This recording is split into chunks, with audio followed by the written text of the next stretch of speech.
अगले साल होने वाले लोकसभा चुनाव में प्रधानमंत्री नरेंद्र मोदी के विजयी रथ को रोकने के लिए कई विपक्षी दलों ने मिलकर एक इंडिया अलायंस बनाया, गठबंधन बनाया। पर चंद महीने बाद ही ये गठबंधन पटरी से उतरता दिख रहा है।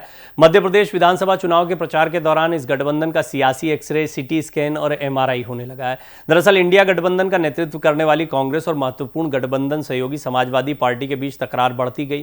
पहले मध्य प्रदेश में टिकट बंटवारे को लेकर दोनों के बीच लंबी तकरार चली। उसके बाद अब रही सही कसर ओबीसी मुद्दे पर कांग्रेस और राहुल के दावों ने निकाल दी है। सपा प्रमुख अखिलेश यादव इस मसले पर लगातार कांग्रेस पर हमलावर रहे। ओबीसी मुद्दे पर राहुल गांधी लगातार किए जाने वाले वादे पर अखिलेश यादव ने कहा, देखिए जिस समय एक्सरे होना था तब एक्सरे का समय था, आज सीटी स्कैन का समय है, एमआरआई का समय है। बीमारी और बड़ी हो गई है। जो लड़ाई लड़नी थी उस समय ही लड़ाई लड़ ली होती तो समाधान हो जाता। आज समाज में समस्या इतनी बड़ी नहीं होती। कांग्रेस वो पार्टी है जिसने आजादी के बाद जातीय जनगणना नहीं करवाई। दरअसल अखिलेश यादव का ये करारा हमला है।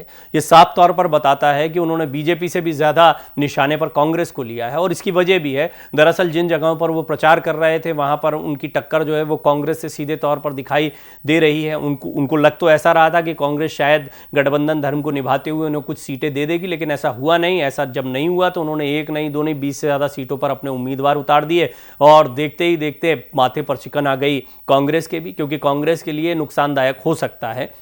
जहां जहां बहुजन समाज पार्टी और समाजवादी पार्टी लड़ रहे हैं, ऐसा माना जा रहा है कि वो कांग्रेस के टिकट को ही काटेंगे। और यहां पर बेशक कितनी सीटें ये पार्टियां निकालती कहना बड़ा मुश्किल है, लेकिन इसके बावजूद जहां जहां पर भी ये लड़ेंगे वहां कांग्रेस को झटका जरूर लग सकता है। खासतौर पर तब जब पिछले कई चुनाव में हमने देखा है कि बहुत छोटे अंतर से चुनावी नतीजे आ रहे हैं। मध्य प्रदेश में टिकट बंटवारे पर अनदेखी से नाराज अखिलेश यादव ने पहले तो कांग्रेस को जमकर घेरा था, लेकिन अब उन्होंने यहां जीत के लिए पूरी ताकत लगा दी है। वो एमपी में 71 सीटों पर खड़े समाजवादी पार्टी के उम्मीदवारों के लिए वोट मांग रहे हैं। वो अपनी जनसभा और रैलियों में बीजेपी और कांग्रेस को जमकर घेर रहे हैं। दरअसल 2018 में कांग्रेस की सरकार बनाने के लिए समाजवादी पार्टी के एक विधायक ने कमलनाथ को समर्थन दिया था। अखिलेश को उम्मीद थी कि इंडिया गठबंधन में होने की वजह से उन्हें कांग्रेस 6 सीटें तो कम से कम देगी और दोनों गठबंधन में लड़ेंगे, लेकिन कांग्रेस ने मध्य प्रदेश में समाजवादी पार्टी को एकदम दरकिनार कर दिया। इस तरह नजरअंदाज होने के बाद से ही सपा ने कांग्रेस को घेरना शुरू कर दिया।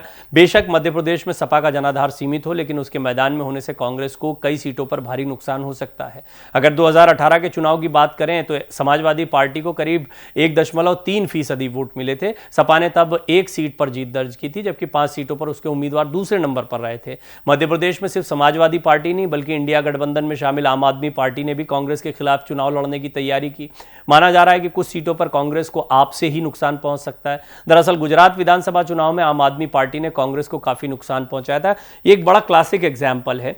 गुजरात में एक ऐतिहासिक जीत बीजेपी को मिली, लेकिन यह ऐतिहासिक जीत बीजेपी की दिखाई देने या बड़ी जीत 150 के पार सीटें मिलना बहुत बड़ी बात थी।